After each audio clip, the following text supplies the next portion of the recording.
What's good, fam?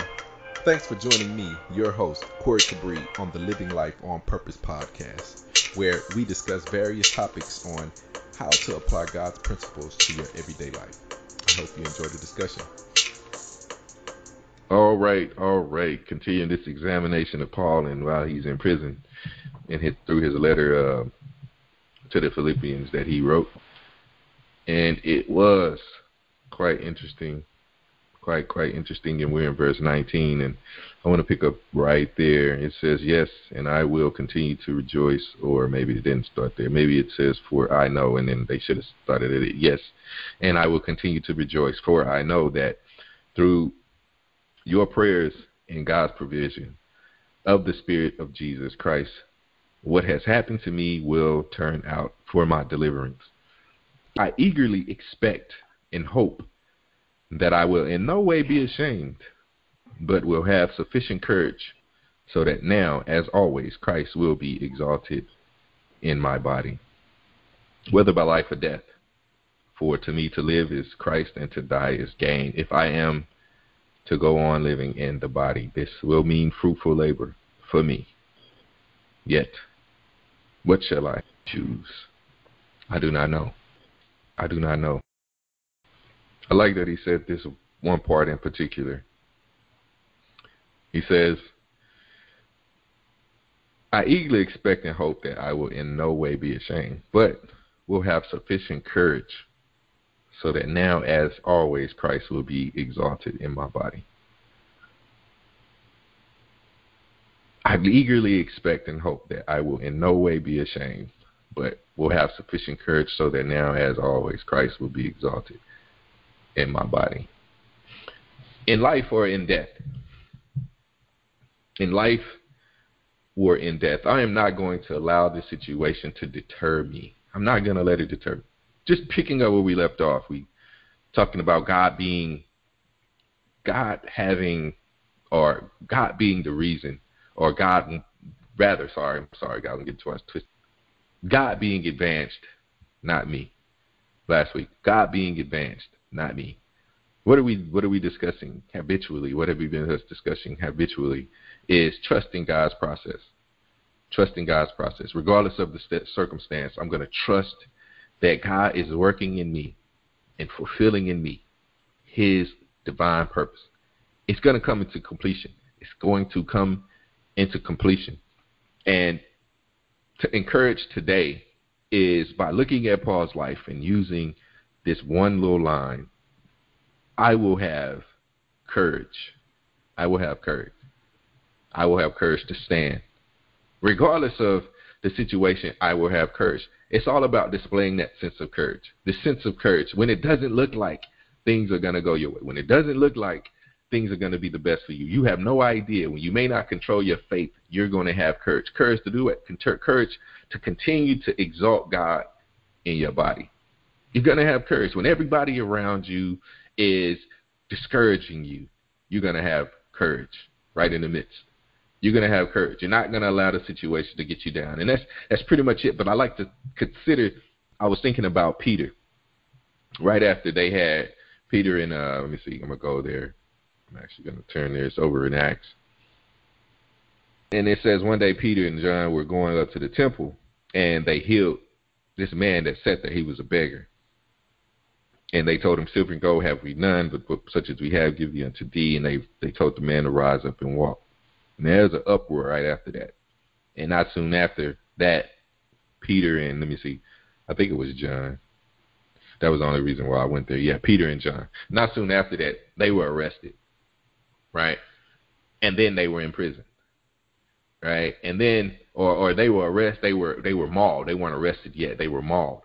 And the group told them to stop preaching in this name Jesus. They told them to stop. And then there was a conversation, Jesus, not Peter, but Jesus. But Peter asked, he said, whom shall we obey? God. Whom should we obey? God rather than man? And that's who we're going to, I'm paraphrasing that, of course. He said, we shall obey God rather than man. They told him to stop preaching in this Jesus, name of Jesus. Stop doing that. Who shall we obey?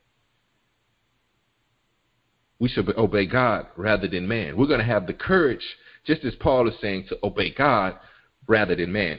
Regardless of the situation, regardless of what is coming my way, regardless of what's trying to deter me from that, I'm going to obey God. I'm going to have the courage to obey God rather than man, regardless of the death coming my way. Regardless. Death is coming my way. It doesn't matter. I'm going to have the courage to obey God rather than man. Simple as that. That's the whole message. That is it. Ladies and gentlemen, that is it. That is all I have to say to you, is that regardless of what's going on around you, regardless of what you're facing, regardless of what's coming against you, stand in courage to have that. Stand and have the courage to say, you know what? I choose God. I choose God. Because I want to advance God. Because I want God to advance through me. Because I trust that God, what he started in me, even before I came to the knowledge of, came into the realization that he was with me, before I came into it, he was working things together for my good. He was building me and shaping me, just as the potter, shaping me for his righteousness. He was trying to get me he was coercing me, right, into his light so that I can follow his direction, so that I can become the very thing that he's always wanted me to be. The very thing he's always wanted me to be. Connected with him. Connected with him. Right? Because at the end of the day, that's where we're going. We're going back to him. Right? At the end of the day, that's where we're going. Right now, we're on this journey. We're pilgriming. Right? Just like the children of Israel. It's this constant story, this repetitive story, this repetitive journey that we keep talking about. The children of Israel coming up out of Egypt, going to this land where God has promised them, going to this land. Was the land, right? What God was taking them to was to worship him. He was taking them to this place to worship him. And he couldn't do that right there in Egypt, right? Because their minds weren't there. Their minds were in this place of, we have this other Lord, and we got to do what this other Lord wants us to do. What did Jesus say? You can't serve two masters. So what he had to do, he had to separate them. And it was a journey. It took a minute, right? It took a minute, right? Because not everybody was ready. And that correlates to what? That correlates to us. Not every part of us is ready to submit. Not every part of us. Parts of us is, but not every part of us. What do you mean by that? But there are parts of us that we're not yet yielding to God. I'm trying. I can yield this part of myself to God. I can yield that part of myself. See, I have the courage to stand and talk in certain aspects, but then in other aspects, not so much. I don't have the courage yet. I don't have the courage for God to be exalted yet. Yeah, I can. If somebody's going to kill me for talking about God, oh yeah, I'm there. But if somebody's going to put me down, I can't talk to God about them. Nah, can't talk to God with you because you putting me down. See, it's God is removing us from those thoughts. Wanting to be uplifted when somebody's putting you down. That's different. If I'm beating you with something physically, I can take that. Oh, okay, I know you beating me because I'm for God. I have the courage to take that. But when I'm being verbally abused, I don't have the courage to take that. I don't have the courage to take that. When I'm being uplifted and praised, oh, yes, I feel high and mighty. I feel good about myself. I feel great. And I cover that up with, oh, I can talk to you about God until the praise goes away. Then it's like, oh, I can't talk to you about God anymore because you took your praise away from me. So now, rather than me talking to you about God when you praising me, rather I just allow you to just uplift me and I don't uplift God. Because I want your praise. Then it becomes, I don't have the courage to talk amongst people that praise me about God. No, I can't do it because I don't want people to turn their eyes at me and say, oh, I'm one of them people. Like just as what he was saying to the Sanhedrin or whoever they were, the mob, when they talked to Peter and John, just as they told them to stop preaching in this name, Jesus, or we're going to imprison you, just that and the third. You should. And then Peter says, who should we obey? Man or God? See, I can't do things for people. Right? I can't do it in the light of people in either position. If they're putting me down or if they're praising me, I still can't. I have to have the courage in front of both, whether it's in praises or in ridicules. I have to have the courage to say, no, it's not about me when you're praising me. It's about God. I had nothing to do with that. God did it. When Paul shook the snake off his hand, I had nothing to do with that. God did it. It has nothing to do with me. I'm not a God. No, I'm not a God. And no, I didn't do anything sinful for the snake to bite me. The snake just bit me because I rattled his home. He thought I was coming for his home because I grabbed his wood. He got upset. He reacted out of anger and fear. He thought he was under attack. It had nothing to do with me. He thought I was attacking him. If you had grabbed it, he would have bit you too. I mean, the outcome may have been a little different. but for me, no. No, I wasn't in the wrong. I was just grabbing wood so we can, so I could put it on the fire or what have you. And then he bit. I shook him off. We're good. Everything is good. God got me. God is taking care of me. In other words, I'm going to have the courage. I'm going to have the courage. Through it all, I'm going to have the courage. Simply that. Whether people are following me or not. Right? Whether people are coming in and saying, Corey, I just love how you minister or not. I'm not talking about me, but I'm just saying. I'm going to have the courage. If I have to talk to myself all the time about God, I'm going to have the courage to do so. If nobody else agrees with me about me following God, I'm going to have the courage to do so. I have to have the courage, whether I'm liked, whether I'm loved, whether I'm supported, whether I am forsaken. I'm going to have the courage. I'm going to have the courage to do what? Exalt God in my body. In my body, I'm going to exalt God. I'm going to exalt God. Whether I'm getting promoted, whether I'm getting demoted, I'm going to exalt God. Whether the children love me, whether they don't love me, I'm going to exalt God. Whether my spouse wants me or my spouse doesn't want me, I'm going to exalt God. Right there in the midst, I'm going to exalt God because He's always been there for me. I have no reason to not be there for Him. Why would I change? When He's exalting me, when He's directing me into a place that I can't fathom how good it is for me. I can't even fathom it. But I can't allow something that is no longer than the end of my nose prevent me from getting to the end of this journey. And when I say no longer than the end of my nose, because that's how short it is, right? That's how short things that are happening to you are. That's how short it is. It doesn't go beyond your nose. And why do I say beyond your nose? Because you keep looking at you. You're not looking beyond you. When you start looking beyond you, then you see how your courage is affecting everybody else. What did he say over in Philippians? If I live, then it's for your benefit. It's for your benefit. Why? Because I continue to be able to be that example you need me to be. You get to see me as the example. What example? This godly example. Setting a trend for you and others to be more and more like God. Not like me, not like Paul, but more and more like God. Right? Having the courage to advance God versus themselves. Having that same courage. Exemplifying that same courage. Now think about that. Because the more people that are doing that, the less people there are to hinder you. Right? Not that that is the goal, but if you do think about it, the more people that are walking in courage to exalt God, the less people there are to discourage you from God. I'm just saying, you want more people on your team than you want against you, right? So then when you're not walking in that courage, right? When you're not walking in that courage, when you're allowing people to discourage you, right? Then the opposite happens. Now you're discouraged. Now other people are discouraged.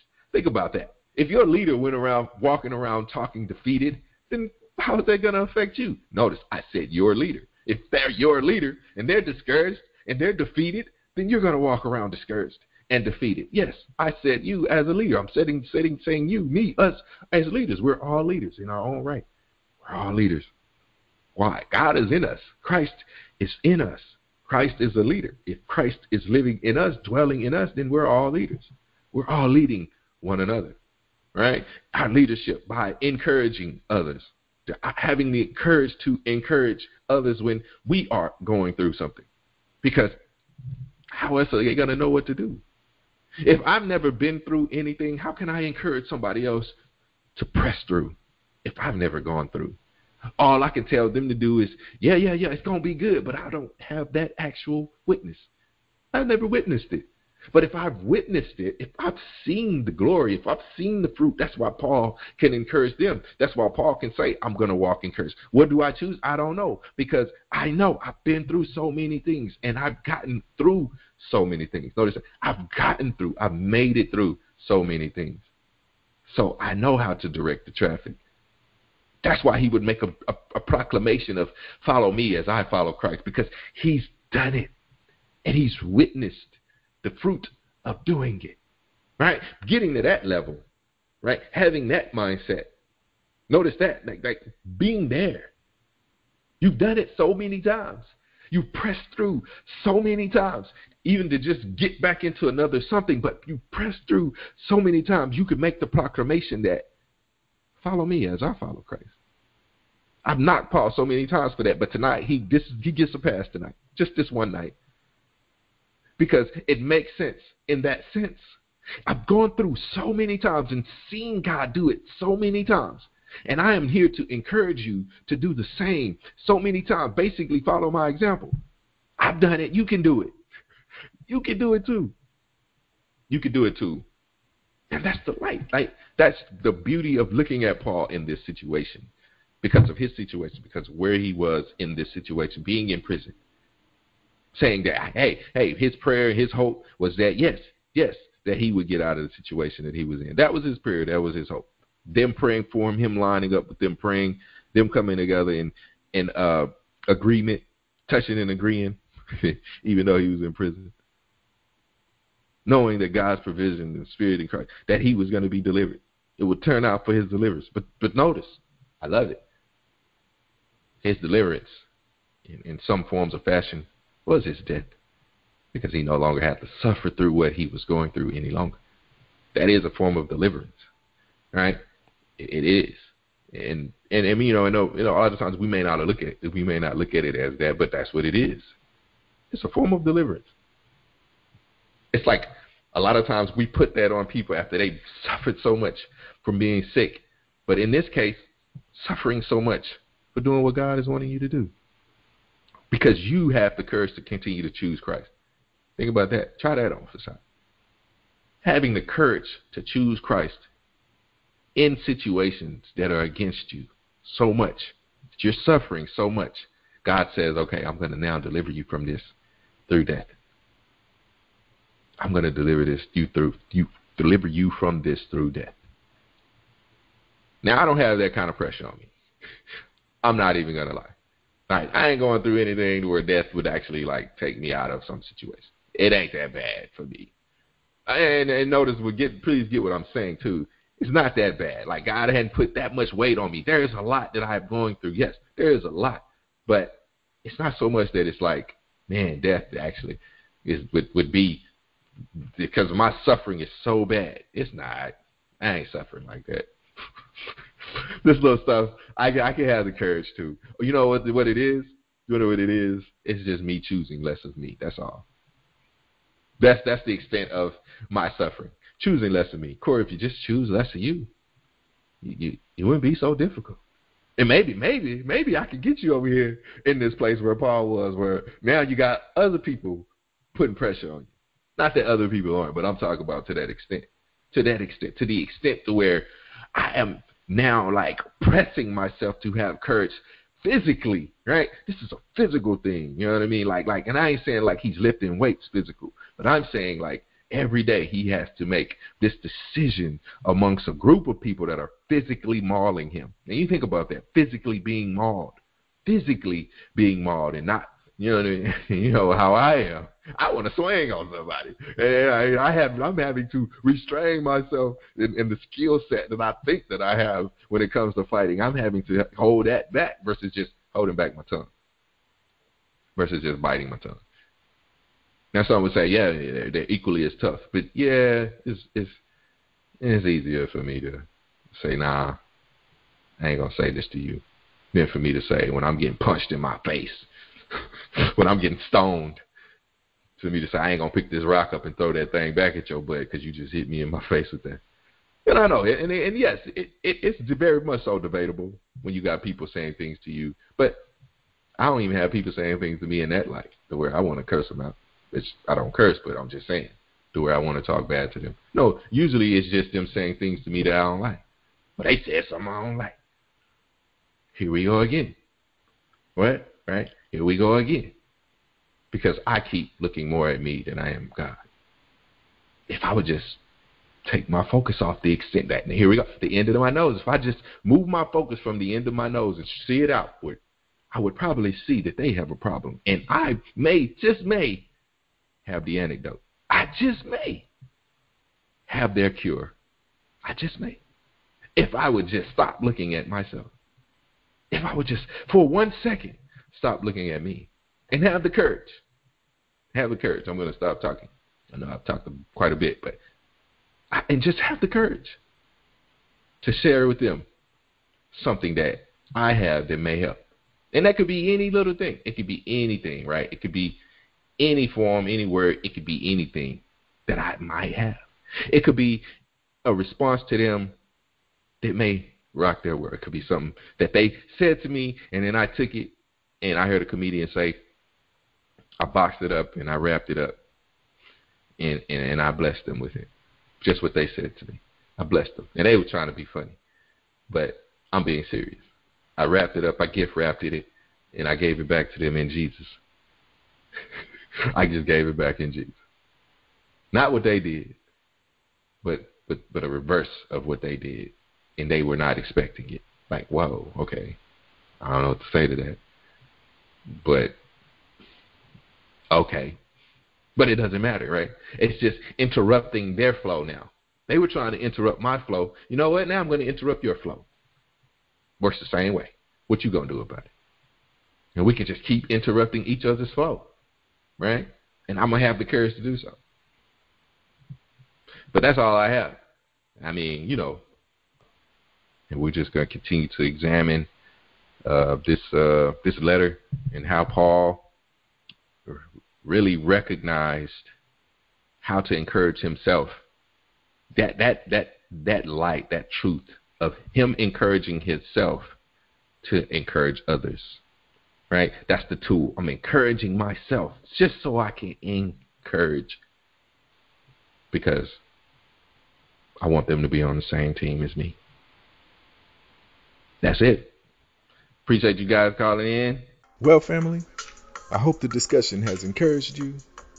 I hope it has enlightened you. I hope it has infused you with love and truth to live a life filled with God on purpose. And if it has, join us again for more godly discussions. Thank you.